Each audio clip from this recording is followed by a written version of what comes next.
adjektiva dan adverbia. Hal ini berarti bahwa adverbia digunakan sebagai pewatas, baik pewatas verba, pewatas adjektiva maupun pewatas adverbia. Contohnya untuk verba yaitu A. Dia baru datang setengah jam yang lalu. Datang di sini yaitu adalah inti dan baru itu adalah pewatasnya. Untuk yang B yaitu keluarganya segera menyusul. Menyusul itu adalah intinya dan segera itu adalah pewatasnya. Untuk yang C, suara itu belum terkirim. Terkirim itu adalah intinya dan belum itu adalah pewatasnya. Untuk D, setiap tahun dia selalu mengirimi saya satu lebaran. Mengirimi itu adalah intinya dan selalu itu adalah pewatasnya.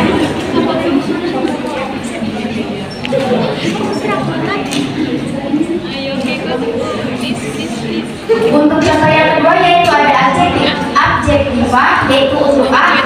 Mobil ini harganya terlalu mahal. Mahal itu adalah intinya dan terlalu itu adalah pewatas dari mahal. Untuk yang B yaitu lalu lintas di Jakarta lebih padat daripada di Bandung. Padat itu adalah intinya dan lebih itu adalah pewatasnya.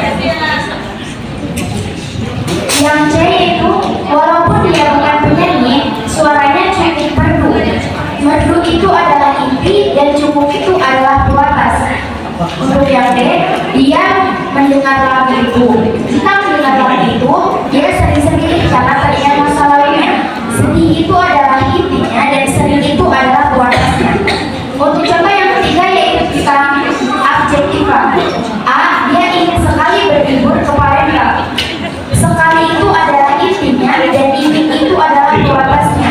Untuk yang B, meskipun rumahnya jauh, dia sangat jarang datang terlambat. Jarang itu adalah intinya dan sangat itu adalah pewatasnya. Untuk yang C, sejak pertemuan itu kami makin sering berkomunikasi. Sering itu adalah intinya dan makin itu adalah pewatasnya. Untuk yang D, ketika kami tiba di stasiun, kereta baru saja berangkat. Baru itu adalah intinya dan saja itu adalah pewatasnya. Dalam hal deretan dua adverbia pewatas dapat mendahului adverbia inti dan dapat pula mengikuti adverbia inti tersebut. Contohnya untuk A, Pak Mahmud jarang mengunjungi saudaranya di kampung. Jarang itu adalah intinya. Dan untuk yang mendahulunya yaitu Pak Mahmud sangat jarang mengunjungi saudaranya di kampung. Untuk contoh yang mengikuti yaitu kami jarang menonton film horor. Dan yang untuk mengikutinya yaitu kami jarang sekali menonton film horor. Adverbia sebagai pewatas verba, adjektiva dan adverbia lain hanya digunakan sebelum dan sesudah inti. Hal ini berbeda dari adverbia sebagai pewatas kalimat yang dapat digunakan baik di awal, di tengah maupun di akhir kalimat. Contohnya A. Tampaknya dia tidak setuju usulan itu. B. Dia tampaknya tidak menyetujui usulan itu. C. Dia tidak menyetujui usulan itu tampaknya. Ada sejumlah adverbia yang selain dapat menerangkan verba, adjektiva dan adverbia lain juga dapat menerangkan nomina dan frasa proporsional. Karena nomina dan nominalia dari segi kategorinya sangat erat berkaitan dengan nomina dan adverbia pun dapat mewatasi atau menjelaskan nomina dan nominalia. Contohnya A. Anak yang terpandai saja tidak dapat menjawab pertanyaan itu. B. Dia menyanyikan lagu keroncong hampir 10 buah. C. Yohana berjualan batik sutra saja. D. Si A bertanya, aku suka menyanyi, dan si B dijawab, ya, dia hanya tapi hanya di kamar mandi.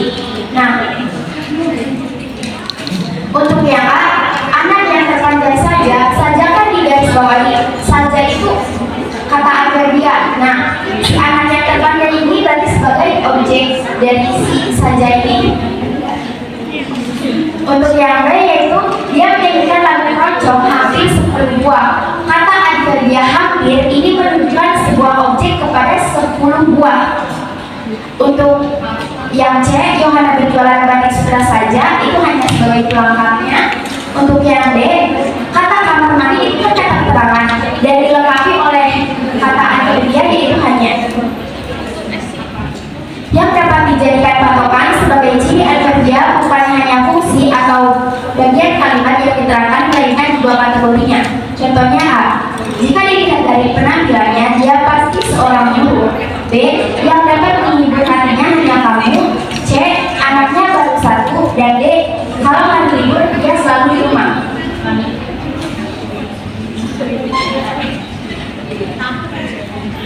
Nah, di A, dia pasti seorang guru. Pasti ini menjuru pada frasa nomina yaitu seorang guru. Untuk yang B, yang dapat menghibur hatinya hanya kamu. Kata adverbial hanya menuju pada pronomen person yaitu kamu.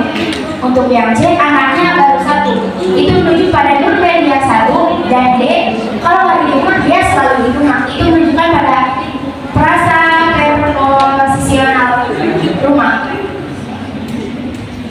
Walaupun adverbial dapat menerangkan fungsi subjek, peran adverbial tentu sangat dilakukan subjek seringkali dilakukan. Kalimat semua petani menanam jagung lebih lazim daripada hanya petani menanam jagung. Nomina petani yang dijelaskan oleh Lumelius semua pada contoh pertama jelas berfungsi sebagai subjek. Akan tetapi nomina petani yang dijelaskan oleh adverbial hanya pada contoh kedua dilakukan fungsinya sebagai subjek. Contohnya A. Hanya petani menanam jagung. B. Hanya petani yang menanam jagung. C. Yang menanam jagung hanya petani. Nah, menurut kategorinya 10A yaitu hanya petani menanam jagung itu berasal dari 10B yaitu hanya petani yang menanam jagung. Dan yang 10B itu berasal dari 10C yaitu yang menanam jagung hanya petani.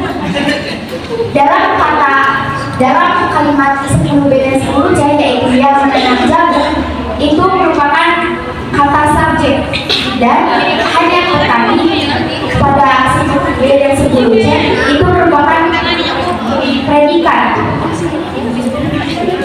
Perubahan dari 10C menuju 10B yaitu dinamakan perfokusan predikat. Perubahan ini lazimnya disebut inversi. 6.2 yaitu adverbial dari segi perilaku semantisnya. Yang pertama yaitu ada adverbial kualitatif. Adverbial kualitatif adalah adverbial yang menjelaskan makna yang berhubungan dengan tingkat, derajat, atau mutu. Yang termasuk adverbial ini antara lain paling, sangat, lebih, agak, dan kurang. Contohnya A. Saya paling suka masakan Anda. B. Senyumnya sangat menggemaskan. C. Ujiannya lebih sulit daripada yang kuduga. D. Permainannya kurang sempurna. Dan E. Indah agak kerepotan menampilkan sesuatu. 6.2 yaitu ada adverbial kuantitatif. Adverbial kuantitatif adalah adverbial yang menyatakan makna yang berhubungan dengan jumlah. Yang termasuk adverbial ini antara lain banyak, sedikit, kurang, banyak, sedikit, kira-kira, dan cukup. Contohnya A. Lukanya banyak mengeluarkan darah. B. Penghasilannya sekarang sedikit berkurang jika dibandingkan dengan sebelumnya. C. Setiap hari dia memerlukan uang belanja kira-kira Rp100.000. Dan D. Gaji bulanannya hanya cukup untuk hidup seminggu. 6.23 yaitu ada adverbial limitatif. Adverbial limitatif adalah adverbial yang menyatakan makna yang berhubungan dengan pembatas. Yang termasuk adverbial ini antara lain hanya, saja, dan sekedar. Contohnya A. Obat itu hanya menghambat pertumbuhan penyakit. B. Kami di rumah saja selama berlibur. C. Ia sekadar mencoba menarik hatiku. 6.24 yaitu ada adverbial frekuentatif. Adverbial frekuentatif adalah adverbial yang menjelaskan makna yang berhubungan dengan tingkat kekerapan terjadinya sesuatu yang diterangkan oleh adverbial itu.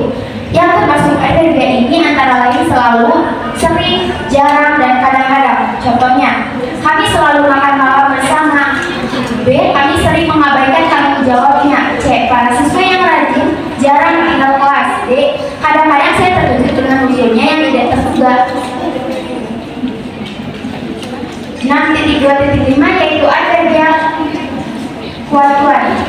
Adverbial kuatuan adalah adverbial yang menyatakan makna yang berhubungan saat terjadinya peristiwa yang diterangkan oleh Adverdia. Di antara lain adalah baru, segera, langsung, dan lekas. Contohnya, ayah baru diberhentikan dari jabatannya. B. Kami berlima akan segera membicarakan masalah itu. C. Dia langsung pergi setelah mendengar cerita itu. Dan D. Semoga pekerjaan itu lekas selesai. 6.2.6 yaitu adverbia bicaraan. Adverbia bicaraan adalah adverbia yang menyatakan makna yang berhubungan dengan cara terjadinya peristiwa yang diterangkan oleh adverbia. Yang termasuk adverbia ini antara lain diam-diam, secepatnya, dan pelan-pelan. Contohnya, A. Ikuti sudah diam-diam di belakang. B. Dia akan menyelesaikan tugas itu secepatnya. C. Pelan-pelan dia membuka pintu kamar itu. 6.2.7 ada adverbia kontratif. Adverbia kontratif adalah adverbia yang menyatakan bertentangan dengan makna kata atau hal yang dinyatakan sebelumnya. Yang termasuk adverbia kontratif ini antara lain adalah bahkan, malahan, dan justru. Contohnya, A. Saya tidak pernah ke rumahnya, bahkan sampai sekarang alamat itu saya tidak tahu. B. Jangankan saya diberi ongkos pulang, dia malahan mau juga uang dari saya. C. Siapa bilang dia pikir justru dia yang menyumbang paling banyak. Untuk yang terakhir yaitu ada adverbia keniscayaan.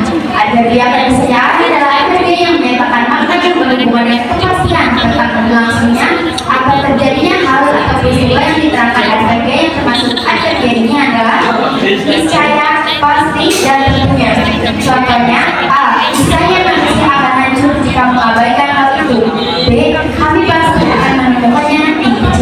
Pemerintah tentu akan memperhatikan semua usul yang disampaikan para rakyat.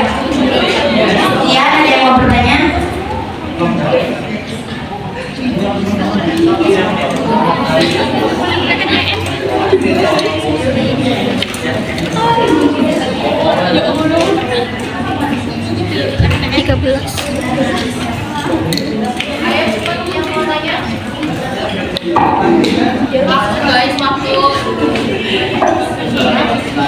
Assalamualaikum warahmatullahi wabarakatuh. Pertama saya dan kalian bisa bertanya adverbia itu apa sih? Kamu menjelaskan dan dibagi berapa?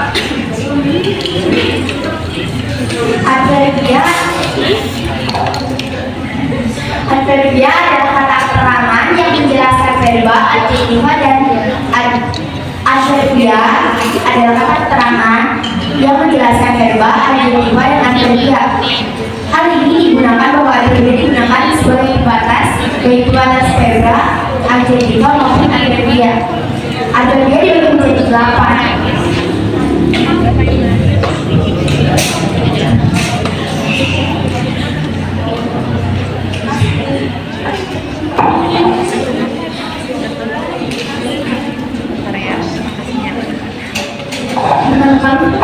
Ini mau dilanjut atau di pertemuan selanjutnya aja?